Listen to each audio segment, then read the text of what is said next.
Hi, I'm Danica. You're watching Danica the Artist.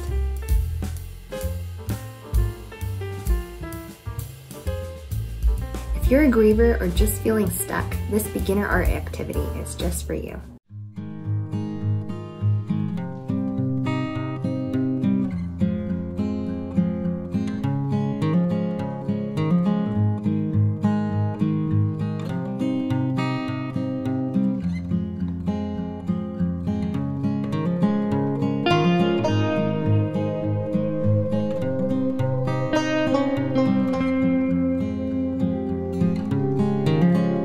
It's important to memorialize and honor our loved ones as part of a healthy grief process. But sometimes we get caught up in either memorializing them too much or not having a safe time or space to memorialize them at all.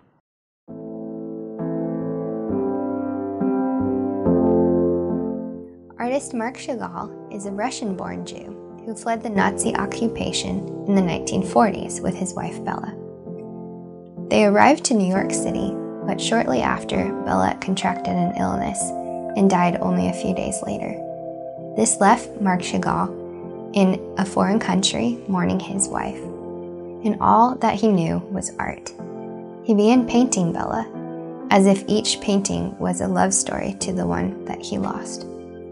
You see Bella appear in many of his paintings as a blue or ghostly-like figure, showing that he was looking back on her. And many scenes have to do with their hometown or their Jewish culture. It was almost as if his grief paralleled with homesickness. Marc Chagall came from the Jewish culture, which has many different regulations of how to mourn in a healthy way. God, in his eternal nature, knows best how to help humans in their mortal nature with how to mourn. And so these instructions with how to grieve are given for the benefit of the people who are mourning and need help and structure with how to do it in a healthy way. Regulations are given at the week mark after the person has died, at the month mark, and then it culminates in a celebration at the year anniversary of the person's death with the lighting of a candle. This candle would be continually lit on the anniversary to remember the loved one. This contrasts sharply with the American culture, which gives maybe a week at best to really feel the grief and to be at home with the loved ones. A year is supposed to be the time when you're done grieving and moving on, and we don't have many celebrations for remembering after that. I sympathize with Marc Chagall because he, knowing the grief rituals of his Jewish culture, simply felt stuck. You see paintings year after year after year, having Bella in that same position of ghostly remembrance hovering over him. Marc Chagall, according to many sources, was stuck in his grief. It seems like he fell into a trap of idolizing. Idolizing is different than memorializing, because when idolizing happens, we put the loss and the person that we lost as the number one, and filter the way that we perceive the world and our reality through that loss. That person and that loss cannot be the number one to be healthy in remembrance, because it's not our present and it's not our future. That was our past, but it cannot be the only thing that we see ourselves through. Healthy memorializing sets aside a special time, a place, and a way to mourn, so that we can enter into it and also leave it freely. A sacred space is a place that is set apart for a specific purpose. This can be as holy as a church, or a synagogue, or a temple, or as common as a timeout corner or a special chair. These are sacred spaces because we only use them for certain purposes. We honor that space by honoring that purpose when we enter in. For example, we do things and wear things and say things in a church that we wouldn't say elsewhere. A timeout corner is set apart for that specific purpose because the child needs to know exactly what that corner means. We desecrate that sacred space by combining uses and not honoring the purpose of the space.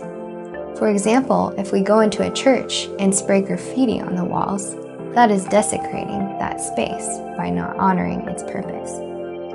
If we use the timeout chair as a celebration and a treat space for the child, that child doesn't associate what we want them to learn. Honoring sacred spaces means that that purpose is upheld, and we can enter and leave freely. We're going to make a sacred space as well today. We're going to make a memory box. This box is a special purpose for honoring and memorializing our loved one. We can open this box whenever we need to, and we can take out the contents, pour over them, cry, add to them, and then we can put them back and continue with the rest of our life. This is purposeful. This space is safe, and it's only a part of our life, so that that focus that we have as we move forward is not focused there, but it's focused on our present and our future.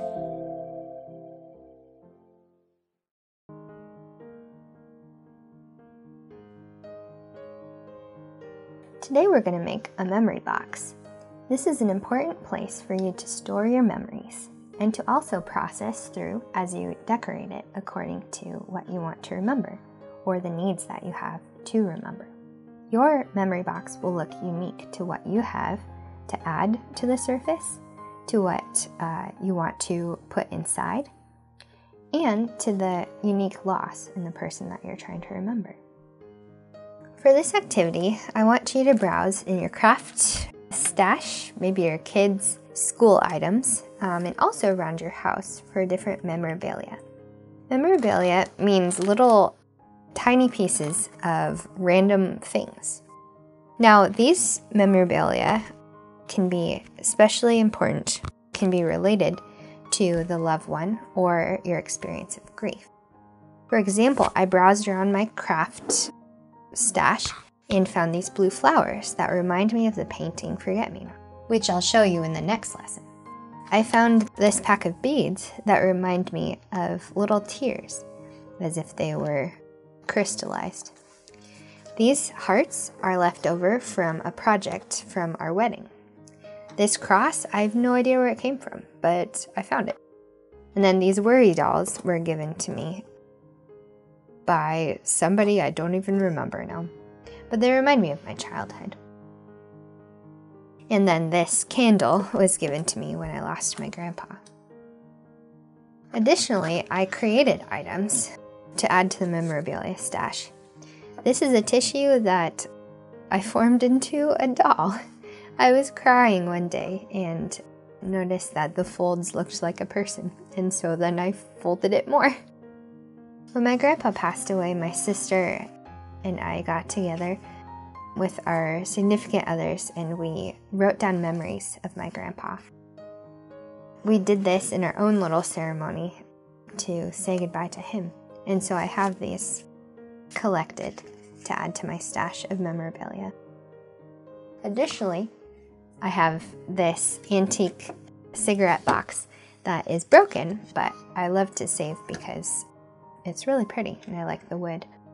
Find a box in your house or in your recycling bin, and it could be as simple as a shoe box, as elaborate as a craft or hat box, or salvaged cigar box, whatever works for you. If you would like to use the PDF for this project, go ahead and print it out. If you don't want this image as the center of your box, you don't have to use it. Find something else, like a picture of your loved one, or a drawing that you created, or a magazine cutout. Anything will do. I just provided this for your use if you find it useful. What we're doing now is essentially creating a shadow box. You have many different options, and your box should look different than mine because your experience and the person you're memorializing is different than mine. I'm choosing to let this be black and white because of the other black and white things that I have. If you want to color this, you can do that. Use crayons or whatever sounds good. I'm going to cut mine out, but you could use yours to paste fully into your box.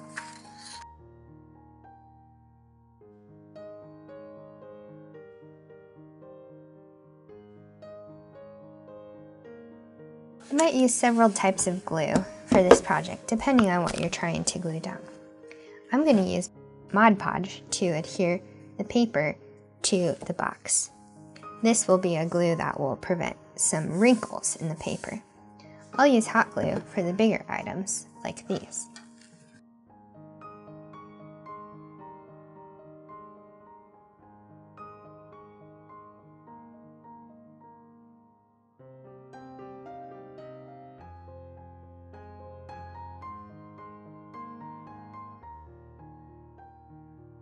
For the corners here, all that requires is a snip, and then you can overlap the paper here.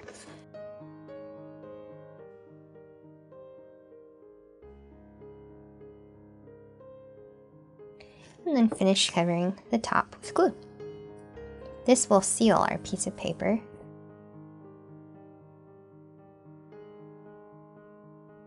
At this point, you can add other pieces of paper either before or after the template.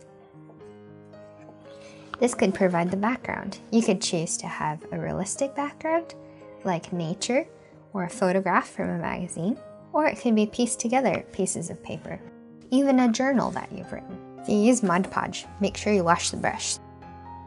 So I let the Mod Podge dry, and from here it's really up to you. You can experiment with what looks good to you or what means the most to you. This is all you creating your own sacred space. What needs to be in it?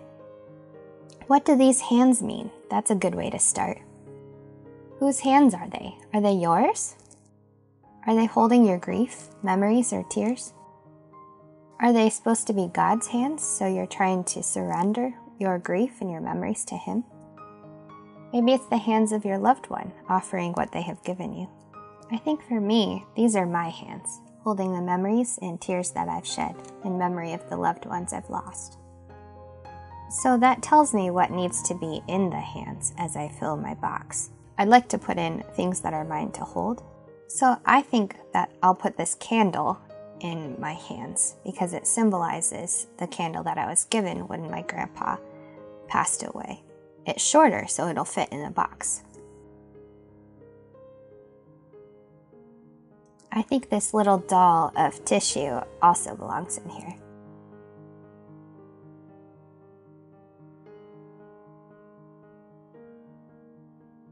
Before you glue everything down, you can try different things and combinations of things. What goes well where?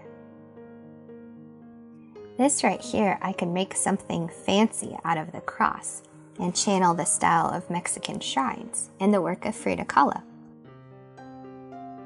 But I think I'll leave this blank and let the wood shine through. Also remember that you can decorate the lid. What goes inside your box and what goes outside might be different. What do you want the world to see on the outside? And what in the sacred space is just for you in the inside? Think through these things as you experiment. I'll talk you through my artistic choices so that hopefully it inspires your own.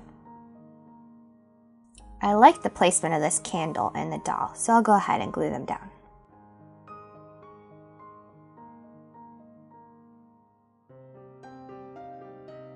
I'll take these beads that to me symbolize tears. I want to collect them so it symbolizes them being offered. I want to try to do this a little bit realistically so that it looks really cool.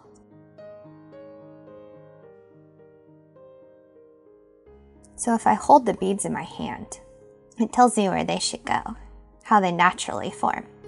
You can see that they go to the lowest point, which is right there. And they go into some of the little creases in the pictures. So I'll try and replicate that in my painting.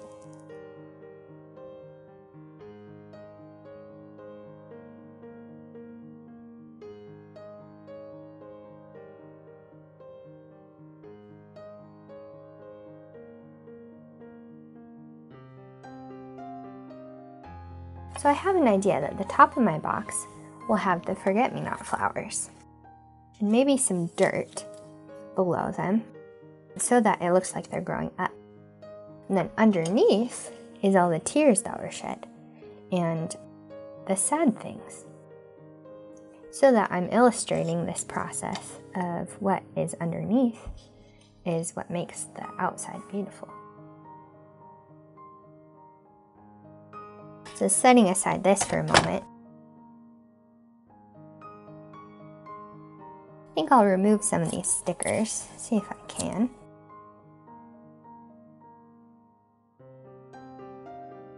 And then you can use anything for art, especially for memorabilia and collage. I realized that these dried paint parts are perfect for illustrating dirt.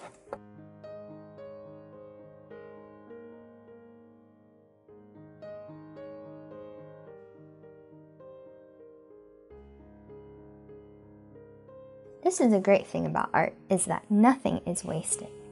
And it's the same in our grief. All of those tears and all of those hard times, they will come to something.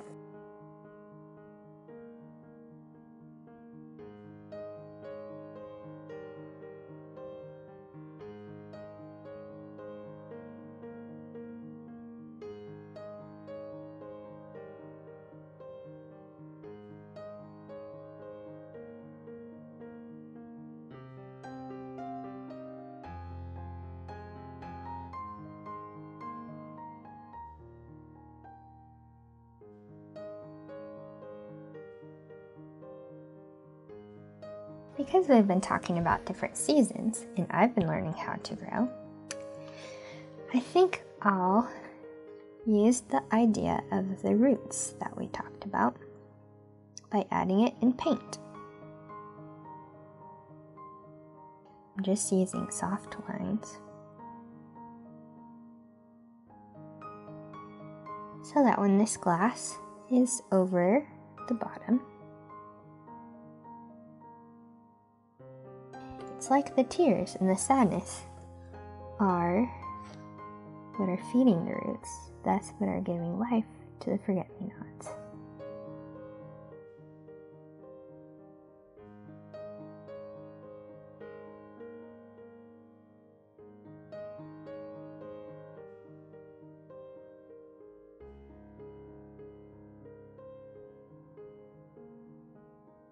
You can add as many things as you like. Right now, I think I like the simplicity of this. That over the sadness grows beautiful things. Inside your box, if you have space that you didn't use to fill up with art or things you glued down, you can use it as a container. I'm going to use it to contain my little memories, my grandpa. I can also put in small objects, things that remind me of him, or things he's given me. Anything that I want. This is my sacred space to remember my grandpa. I can come back to this anytime that I want. This will help me collect the memories so that I don't have to be thinking about them all the time, trying to remember. But as they come to me, as I go through my day, I can just come back to this box and add a new memory. When I feel sad or miss the people that I've lost, I can open the box and look at the memories. When I'm done, I can close the box and set it aside. This is my sacred space to enjoy. I hope that you have also made something beautiful for you to enjoy, to open up and to come back to time and time again.